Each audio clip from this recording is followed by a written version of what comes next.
Assalamualaikum warahmatullahi wabarakatuh. Alhamdulillah, salatu wassalamu ala rasulillah, ma ba'd. Kaum muslimin yang dirahmati Allah subhanahu wa ta'ala, lagi-lagi Pablo Benua menunjukkan pembelaannya kepada pimpinan Al Zaitun Panji Gumilang. Kali ini Pablo Benua sok-sokan membela dan membenarkan perkataan Panji Gumilang yang mengatakan Al-Quran adalah kalam Nabi Muhammad SAW. Kita simak videonya. Syekh mengatakan apa yang katanya Al-Quran itu adalah ucapan daripada Rasulullah, bukan ucapan daripada Allah. Kalau seandainya dibalik dari tuduhan itu kan dinyatakan bahwa Syekh katanya menistakan agama. Kalau sekarang kita balik, yang mengatakan bahwa Al-Quran adalah ucapan Allah itu justru yang menista agama. Kita punya bisa membuat satu satu alibi. Bukan alibi. Kalau kita alibi berarti kita kalah. Tapi kita menggunakan logis kita untuk berbicara kepada orang. Satu, tahu nggak kalau kita bicara ucapan, memberikan satu ucapan itu hanya bisa keluar, hanya bisa disampaikan bila mana makhluk itu punya mulut. Oke, mulut itu adalah sifat yang harusnya dilekatkan kepada manusia, bukan kepada Allah. Tapi kalau kita lekatkan itu kepada Allah, berarti kita mendegradasi Allah. Bolehkah kita mengatakan bahwa orang yang mengatakan bahwa Al-Quran adalah ucapannya Allah, lalu kita katakan itu sesat? Yang satu. Yang kedua, Al-Quran itu artinya apa sih? Bacaan. Nah, ya, saya ini bukan orang yang jago-jago agama banget, tapi kalau basic ikro mah paham lah gitu ya. Nah sekarang Al-Quran itu artinya bacaan. Oke. Bacaan bisa ada karena ada yang menulis. Ya dong, kalau nggak ada nggak mungkin ada bacaan. Kita buat satu bacaan nih, berarti ada yang nulis. Nah dari sejarah siapa sih yang menulis Al-Quran? Sahabat Rasul ada 4 orang. Mereka ini, pertanyaan saya, mereka ini mendapatkan wahyu atau firman Allah ini langsung dari Allah atau mendengar dari Nabi? Dari Nabi. Nabi mengucapkan kepada mereka itu menggunakan kata-kata bukan? Ya. Itu disebut kalam bukan? Ya sudah, apalagi? Pusing. Jadi logik bermain. Lalu karena ada permasalahan teknis soal, ayo Al-Quran ini dari mana? Ini kita langsung menyatakan, lu sesat, lu benar, gua benar, lu sesat. Gimana? Dari mana akalnya gitu loh? Seolah-olah yang menunjuk ini udah kayak Tuhan aja main tunjuk-tunjuk orang bilang orang sesat. Itu yang buat saya sebenarnya nggak setuju. Saya nggak ngerti kaum muslimin. Apa agama Pablo Benua ini sebenarnya? Ada berita kalau dirinya ini mu'alaf. Kalau dia bukan orang Islam, maka lebih baik diam, ya. Lebih baik diam. Jangan mengusik-ngusik agama orang lain. Kecuali agama Islam mengganggu agama kalian. Baru silahkan kalian protes. Ya, tapi kalau benar Pablo Benua ini mu'alaf, ya mending belajar yang benar. Pahami dulu agama ini baik-baik supaya nggak ngaco ngomongnya.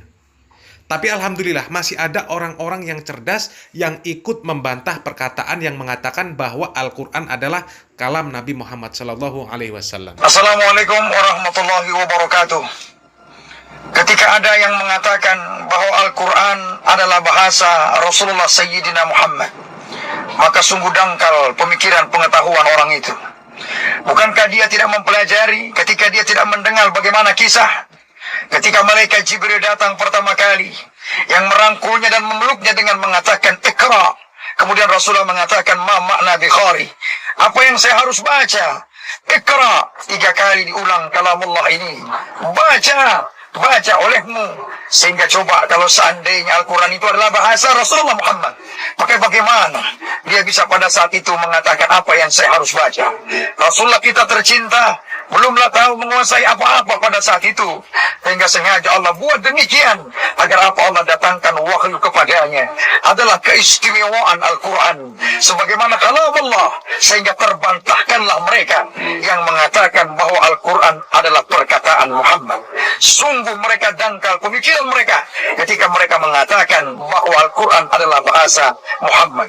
Al-Quran adalah kalam Allah, sehingga Rasulullah SAW meskipun dia tidak tahu apa-apa, tapi dia adalah fatanah, cerdas, siddiq, amanah, tablik, fatanah, orang yang mudah dipercaya, kemudian orang yang bertanggung jawab, dan kemudian dia memiliki kecerdasan yang luar biasa, dan kemudian dia mempunyai sifat menyampaikan kemana-mana terkait dengan keilmuan, dengan semua pengalaman yang dia alami. Dan yang satu yang tidak pernah kalah dahsyatnya, Rasulullah adalah sosok yang penyabar. Sehingga itulah ketika ada yang mengatakan bahwa Al-Quran adalah kalam Muhammad, maka belajarlah kembali arti dari mana, bagaimana kau belajar kembali agar kau betul-betul mengerti bagaimana kisah sebenarnya. Itu saja apa yang dapat saya sampaikan. Tergetar hati saya ketika ada yang mengatakan bahwa Al-Quran adalah perkataan Muhammad. Sungguh dangkal pemikiran orang itu. Terima kasih. Wassalamualaikum warahmatullahi wabarakatuh. Pablo ini kan sebenarnya bukan hanya dangkal ilmunya, dangkal pemahamannya, dangkal pemikirannya. Bukan hanya dangkal. Kalau dangkal kan itu artinya masih ada air. Ibarat sungai itu masih ada airnya meskipun sedikit. Tapi ini kalau diibaratkan sungai, Pablo ini sungai yang kering kerontang, nggak punya air, nggak ada airnya, nggak punya ilmu. Tapi sok-sokan membela Panji Gumilang. Kan parah namanya. Kata siapa kalau berbicara itu harus punya mulut? Asumsi yang seperti itu hanya lahir dari akal dan pikiran dia saja. Bukan dari dalil.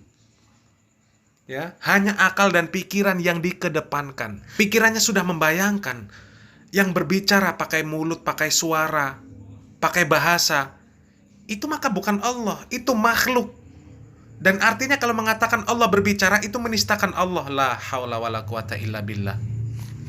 Jadi dia ini sudah membayangkan bahwa ketika Allah berbicara itu berbicara seperti makhluk kalau dikatakan berbicara. Imma seperti manusia, imma seperti binatang. Na'udzubillah min dalik. Semuanya akal yang dikedepankan.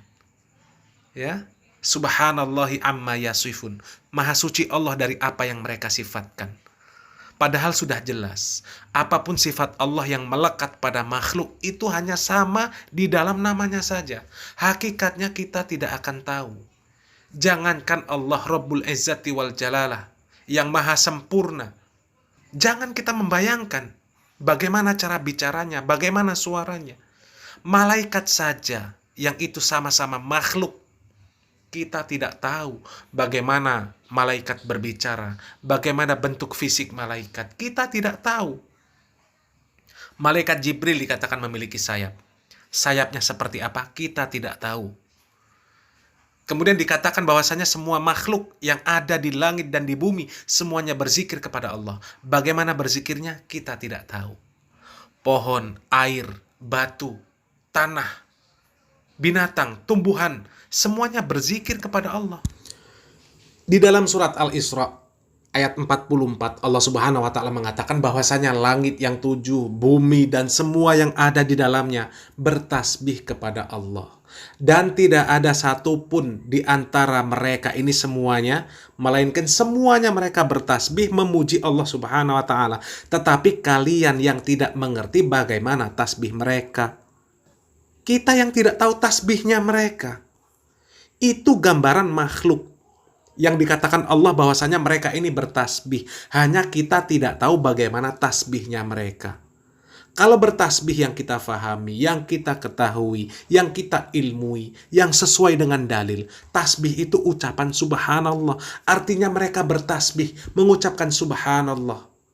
Bagaimana batu bertasbih, pohon bertasbih, air bertasbih, ikan bertasbih. Mereka bertasbih, kita tidak tahu bagaimana caranya. Itu sesama makhluk. Sesama makhluk saja kita tidak tahu. Kita hanya bisa mengimani, mempercayai bahwasanya mereka juga bertasbih. Ini kok mengimani Al-Quran kalamullah. Allah yang mengucapkan ayat-ayat Al-Quran kepada Jibril. untuk disampaikan kepada Nabi Muhammad Sallallahu Alaihi Wasallam, ini kok tidak bisa? Padahal Allah itu zat yang maha sempurna, maha kuasa atas segala sesuatu. Kalau tidak bisa berbicara, maka tidak sempurna.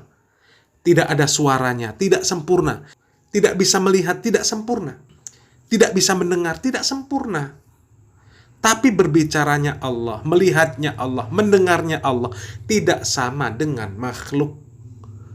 Ya, sesama makhluk saja kita tidak tahu. Maka lebih tidak tahu lagi bagaimana hakikat Allah Subhanahu wa taala berbicara. Bagaimana suaranya, bagaimana zat Allah.